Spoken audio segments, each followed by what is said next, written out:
Today is the long-awaited day of Steve's engagement party. Since Steve doesn't have parents, I, his grandmother, will be attending in their place. Thinking about the people who are going to become family, I can't help but feel a bit nervous. However, despite my worries, the engagement party went smoothly. Steve's fiancée, Nancy's parents were both smiling and conversing with Steve. Amidst all this, Nancy suddenly spoke to me. So it's true that Steve was raised by his grandma. Oh yes, didn't Steve tell you? He did. I just thought, no way. Nancy stared at me intently, as if assessing me again. Her mother, looking very much like Nancy, gave me the same scrutinizing look. Then she glanced at my classic dress and giggled. Well, it's about time for dinner. The table was filling up with luxurious dishes that I don't usually eat. However, in front of me was just a small plate of pickles with no fork. What is the meaning of this? I felt as if I had been hit over the head. When I asked, my voice trembling, Nancy's mother giggled and said, It's quite the meal for a poor pensioner, isn't it?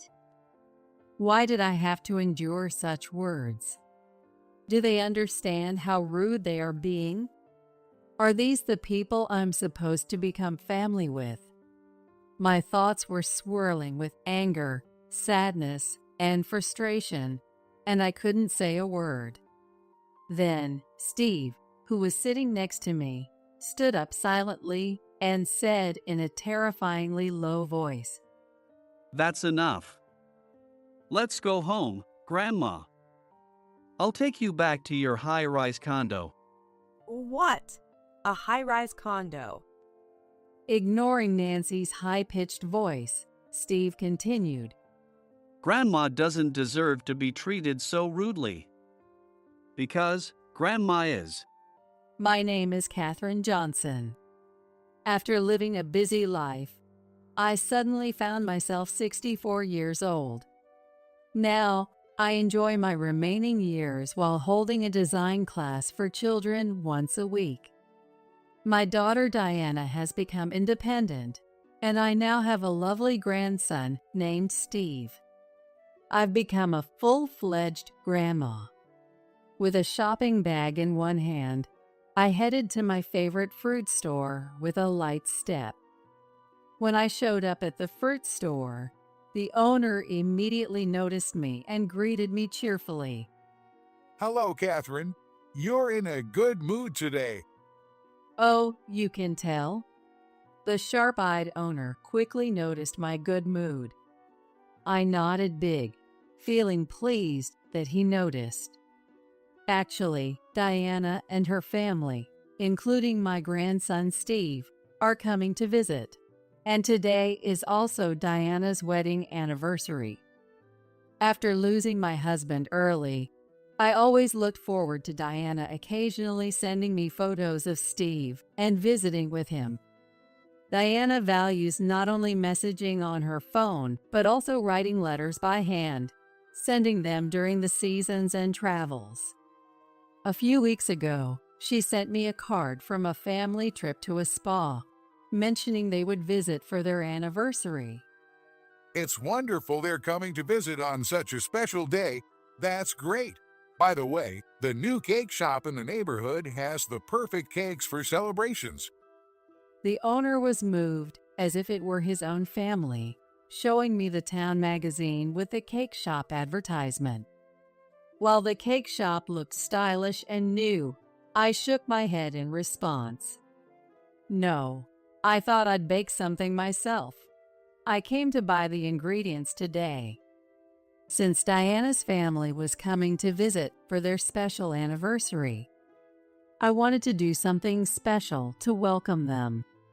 I wanted them to have a wonderful anniversary. When I conveyed my feelings, the owner was so moved that he gave me a small discount on the fruit, calling it an anniversary discount. Then I went home, baked a cake, and eagerly waited for the three of them to arrive. As the sun set and the sky grew dark, I began to feel anxious. They're late. When Diana and her husband visit, they usually arrive by the evening. Diana is always diligent about letting me know if they're going to be late. It's strange not to hear from her this late at night. Could something have happened? As the night deepened, my anxiety grew. I couldn't bring myself to eat dinner alone when suddenly my smartphone rang loudly. I picked it up and saw it was Diana's number. I breathed a sigh of relief and answered the call. However, the voice on the other end was not Diana's but a calm male voice. Hello, this is the police. Are you the mother of Diana Johnson? Yes, I'm her mother, Catherine. Is something wrong, officer? Why is the police calling from Diana's number? I felt a chill and tried to keep my voice from trembling as I urged him to continue. Please stay calm and listen. There was a multi-car accident on the highway. And Diana? Diana, her husband, and Steve were on their way to visit me when they got into a serious multi-car accident on the highway. They were in critical condition, and I rushed to the hospital they were taken to. But by the time I arrived, it was too late. Diana and her husband had already passed away. Steve. Luckily, Steve had only minor injuries and was sitting alone in a hospital room, looking dejected. I'm so sorry you have to feel so lonely. Seeing him sitting there so helplessly, I couldn't help but hold his small body tightly. Steve tried to smile bravely and shook his head. It's not your fault, Grandma. As long as I have you, I'll be okay. But he couldn't hold back his tears any longer and started crying loudly. Holding him close, I resolved to raise this child as best as I could. I decided to take Steve in. I didn't think I could replace his parents, but I vowed to do my best to ensure he could choose any path in the future. So I cut back on unnecessary expenses. I stopped buying new books and trendy clothes. Luxury furnishings and branded items were out of the question. However, for Steve's growth, I spared no expense on tuition and living expenses.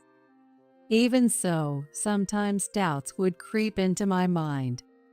I chose to raise Steve, but was I really the right person for it? If only Diana's family hadn't planned to visit me on their anniversary. If only I had told them to leave me alone and let them enjoy themselves together when I got the card. Even though I knew it was useless to think this way, I occasionally felt overwhelmed by guilt. Losing his parents at a young age must have left a deep scar on Steve's heart.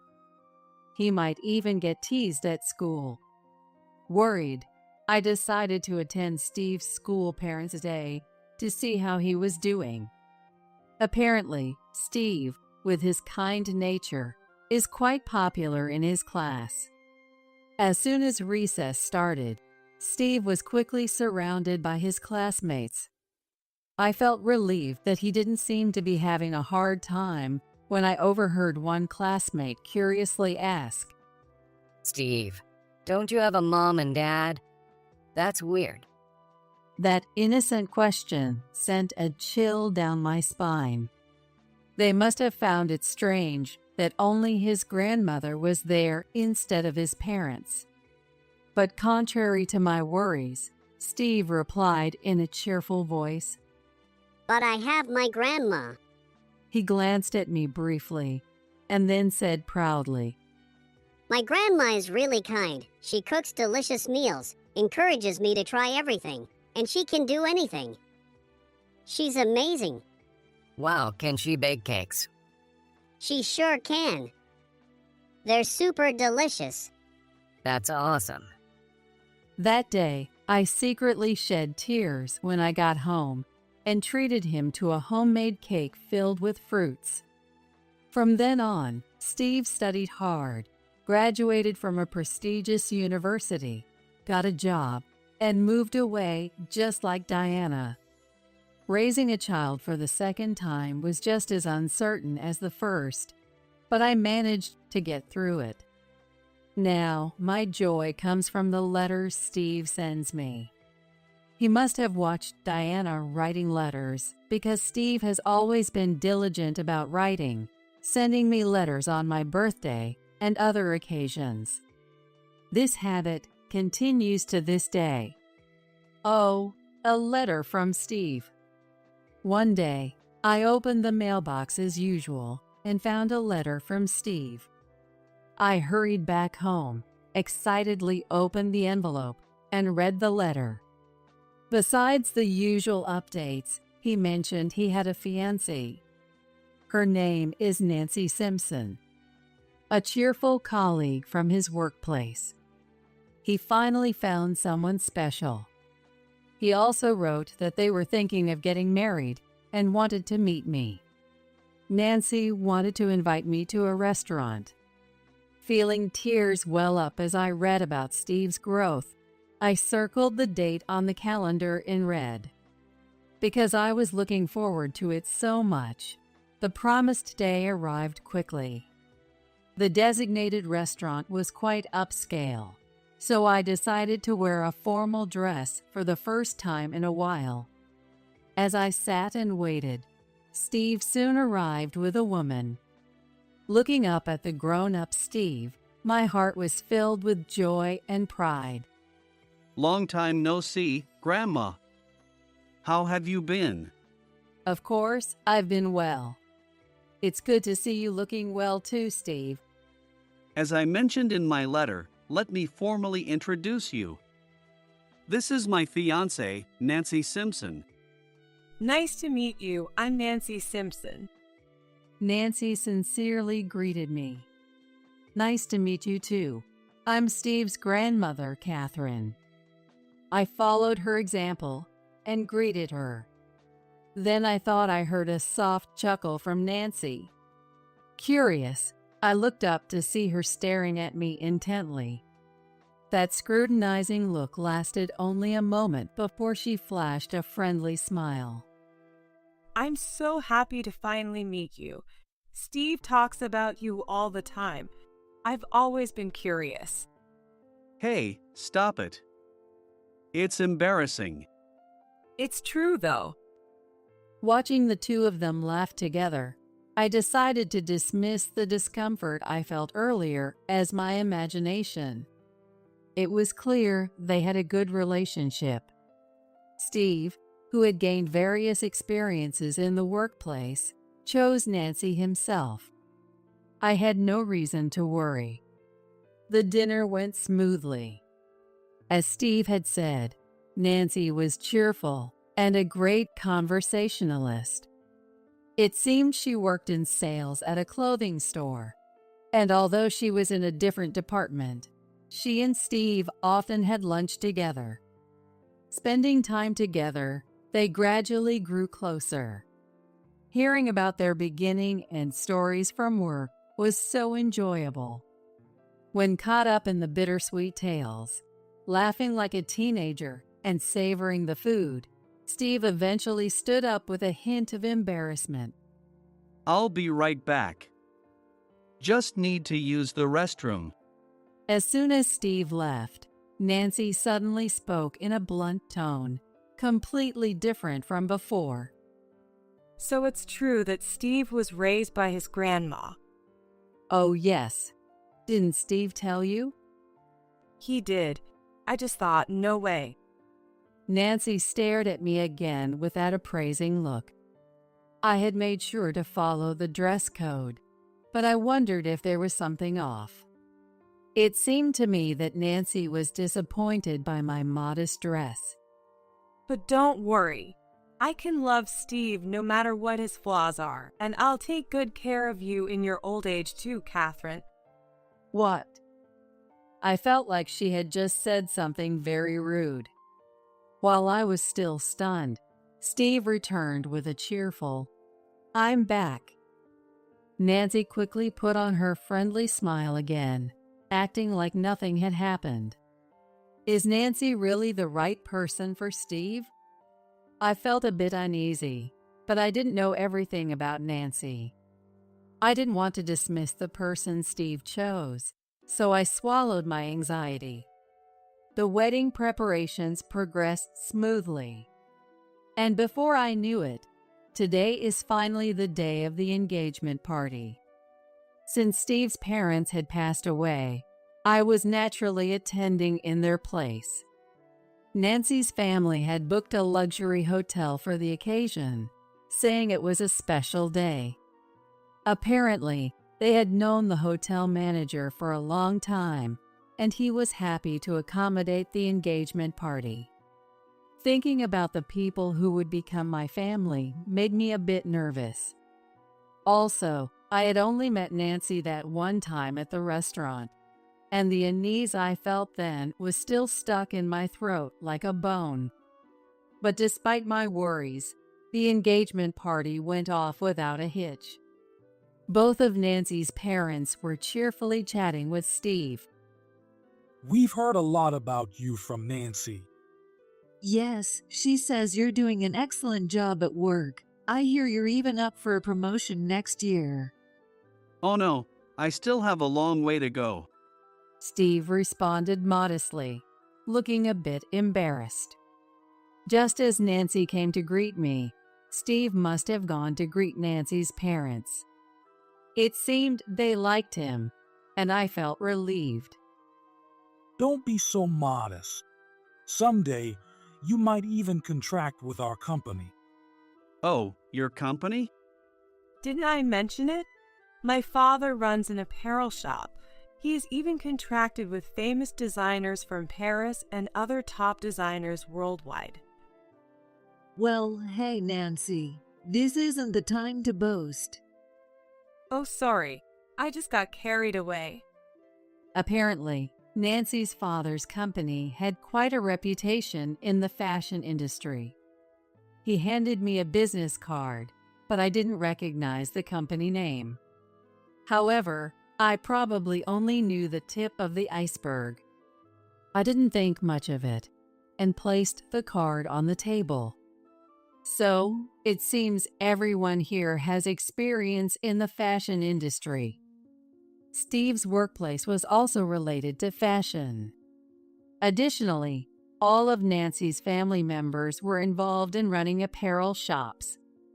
I was thrilled to find such a common ground that could liven up the conversation. Everyone, including you, Catherine?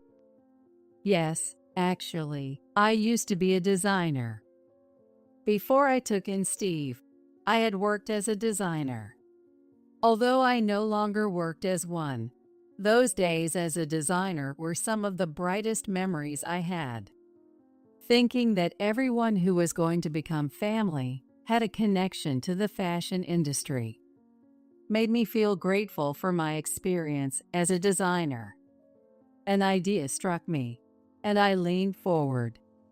Since this is such a special occasion, to deepen the bond between our families, how about I design Steve's tuxedo and Nancy's dress?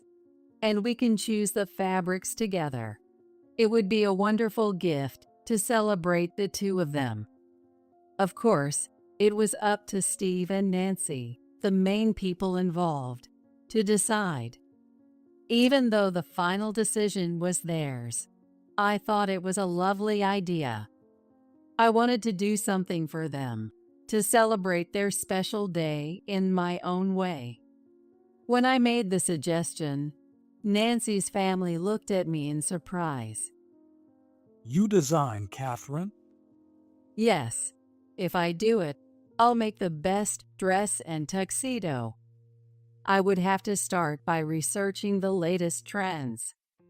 There might be some gaps to fill, but thinking about their big day, ideas started flowing freely. As I nodded confidently, Nancy's family fell silent, and then suddenly, Fud ha. Nancy's father burst into loud laughter. Following his lead, the entire family started laughing.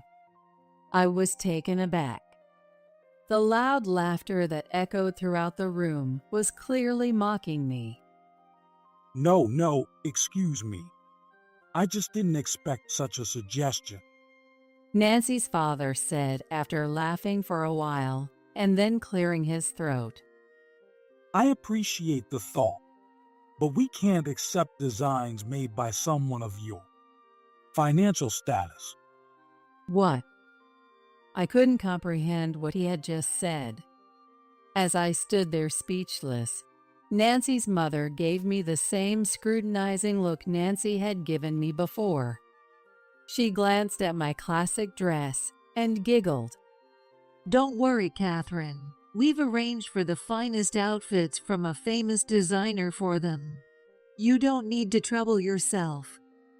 I didn't propose this out of concern for money. Well then, let's get on with dinner. Nancy's mother clapped her hands loudly, ignoring my words. As if on cue, servers began bringing in the dishes. However, while luxurious dishes were placed in front of Nancy's family, all I received was a small plate of pickles with no fork. What is the meaning of this? I felt anger bubbling up inside me at the blatant mockery. Nancy's mother, in a tone that showed no remorse, said, "Oh, I'm sorry." But isn't this quite a meal for someone living on a pension? Steve must be struggling. She's just a grandma who can't even afford to buy a single cloth for her adorable grandchild. It must be quite a challenge for him to take care of her. Nancy's father started eating without waiting for us, pretending to be genuinely concerned for Steve. Steve was at a loss for words. Steve is kind, so he probably can't abandon you, but maybe this is a good chance to cut ties. Yes, Steve, you're still young. It's a shame to waste your earnings on an elderly grandmother with a short time left. Nancy's family said, laughing as if they found it amusing. Why did I have to endure such mockery? Why was I judged and laughed at for my appearance and clothes? Realizing the source of my discomfort and frustration, I was left speechless by their insults. The atmosphere, which I thought was harmonious, had turned dreadful. I decided it wasn't good to stay and began to leave. But Steve stood up faster than me. That's enough. Steve placed the engagement gifts on the table and turned to me. Sorry for wasting your time. Let's go, Grandma. I'll take you back to your high-rise condo. What? A high-rise condo? Nancy exclaimed in surprise at Steve's words. Steve ignored her. No, it's just a poor old lady showing off. What does she know about anything, wearing such shabby clothes? That's right, Steve. There's no need to lie to protect her. As we started to leave, their anxious voices called out to us. I was exasperated that they kept talking, but Steve couldn't stand it any longer. He turned around, his eyes blazing with anger. When did I ever say that? Please stop being so disrespectful to my grandmother. I can't let this go any further. But she wore a modest dress at the restaurant, and today too. My grandmother has never relied on me for money, and unlike you, she doesn't judge people by what they wear. She raised me after I lost my parents, doing everything she could. You have no right to speak ill of her. It was rare for the usually calm Steve to raise his voice in such intense anger. I was surprised, but also touched that Steve was standing up for me. You said you wouldn't accept designs from someone poor. Well, I refuse to be part of your family. What did you say? I'm calling off this engagement. Wait, Steve. That's too sudden. Yes, Steve, you should reconsider. The family that had been mocking us suddenly looked panicked. Nancy desperately clung to Steve, but he ignored her. Then, as if a thought struck him, he turned to me. Grandma, do you have your old business card from when you were a designer? Yes, I do. Could you lend it to me? Of course. I had brought it in case the conversation turned to my past work during the engagement party. I took out the business card from my bag and handed it to Steve, who then showed it to Nancy's mother. This is my grandmother's designer name. As soon as Nancy's mother and Nancy saw the name on that small card, their eyes widened in shock. Diana Karen, could it be that Diana Karen? Diana Karen, the famous designer, the avant-garde artist who created outfits for celebrities. Actually, when I worked as a designer, I didn't use my real name. I took the name Diana Karen from my daughter Diana's name and kept my identity secret, avoiding publicity entirely.